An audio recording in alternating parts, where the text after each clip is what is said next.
Here's what's happening today. I'm going in with Kevin with an engagement shoot in downtown Pasadena, like one of our favorite places to go. I'm going to take this time to answer a couple of questions from Christopher, and he's been a great supporter of the channel and of Journey, and I want to say thank you so much for throughout the years, and I appreciate that. Okay, so while I'm waiting in here, cool, I got it in shot. Oh my god, it's coming. All right, first location, we're here at Dali Arboretum. Okay, if you find yourself thinking you need to do something on YouTube, I think that's a great start. Because usually, and a lot of people come to me and ask me about creating content in general. They say, how do you create content? How do you do it? How do you just get started? And that's really all it is. You see something on YouTube and then it inspires you, or you're like, oh, that's cool, I'm gonna try that, and you just do it.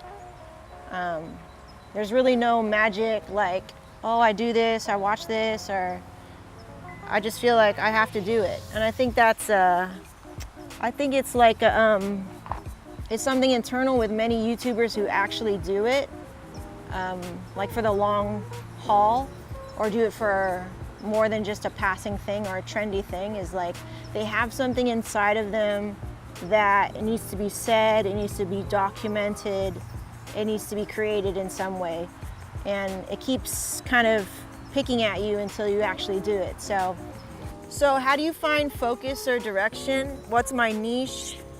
And you're pretty much interested in a lot of things that are popular on YouTube, which is good because, for one, if you're interested in something that has a lot of interest, then you know that there's a market for that, so that's good.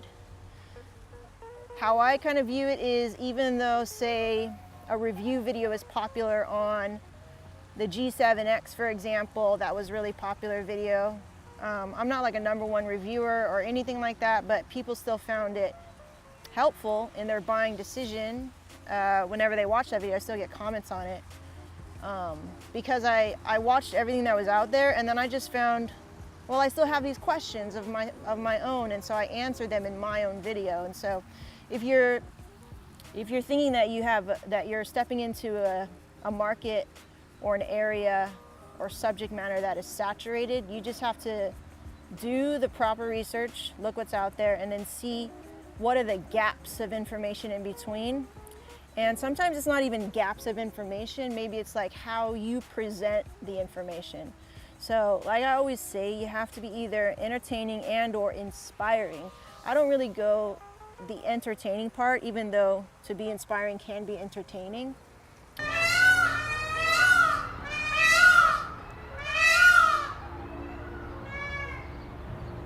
This probably wasn't the best place to record.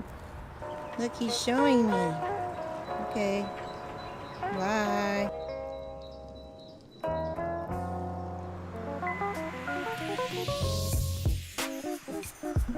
Hey, turns out I looked at my footage and it was all riddled with peacocks. So I had to record this again. Okay, so let me continue. Okay, so the past year for me was riddled with health issues and many obstacles I've overcome. Some and had many wins along the way. However, I feel something is missing. I feel like I need to be doing something on YouTube. Okay, so I'm gonna stop right there with that statement. For one thing, the health thing. I'm always dealing with health issues. Not so much medical stuff, but like physical stuff. I herniated a disc. My hips are always moving around. They're too hyper mobile. I deal with migraines now, and it's always hard to truly heal because something gets in the way, like life, like work, like working at a desk or sleeping improperly or whatever. And there's always something to kind of get in the way. And you can do everything that you can do, you know, which I highly recommend. You know, see your doctor, all this stuff, try to get right medically. But for one thing, nobody can really kind of influence or fix, which is your spirit. Okay, I just finished painting all the little touch-ups, all the little things, and I had like 5 colors to paint. So that reminds me, don't paint your walls.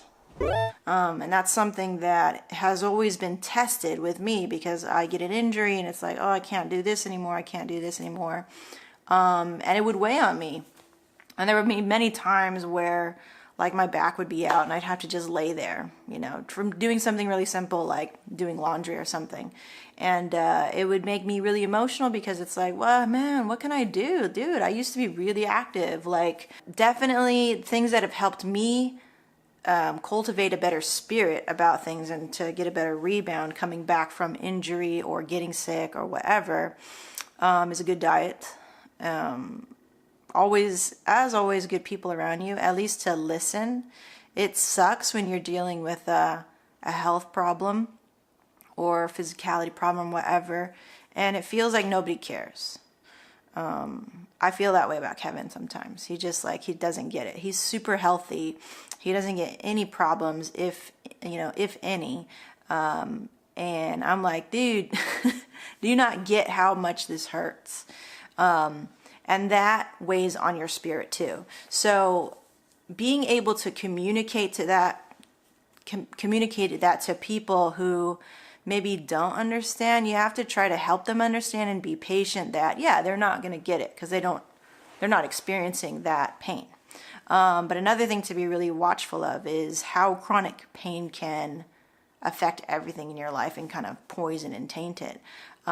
It's hard to like not let it affect you and not let it affect how you feel about others.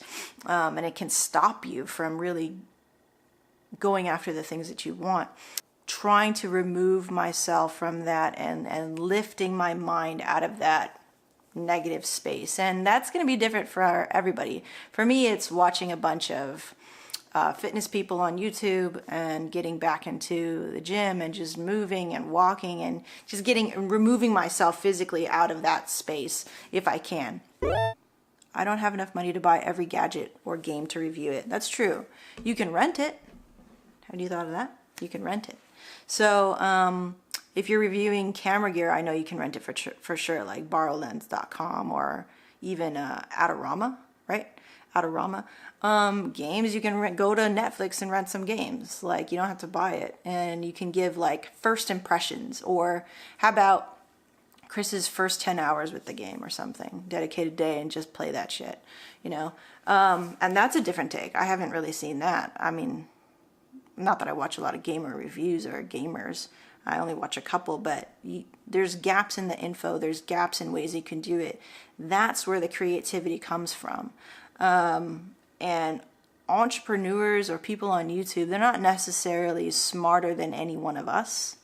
But they don't give themselves too many lines that they have to color in. And if they do, they're like, cool, that was cool. That's a cool system. That's how this is supposed to look. That's standard. And then they go and venture out and try other things and color outside the lines, so to speak. So being creative and trying to find solutions to your problems, whatever they may be, not having enough money, not having the equipment, not having this and that, those are really just excuses. And I feel like you know this already, man. So that's my advice. As long as that may have been, is about 10 minutes. So I hope that was really helpful. Now, another thing that you asked, which I'll find you guys in part 2, which is that Chris asked me about my personal life, like what's going on over here, that I haven't been making that many videos. And I'll be more than happy to answer that in part 2. So I'll catch you over there. See ya.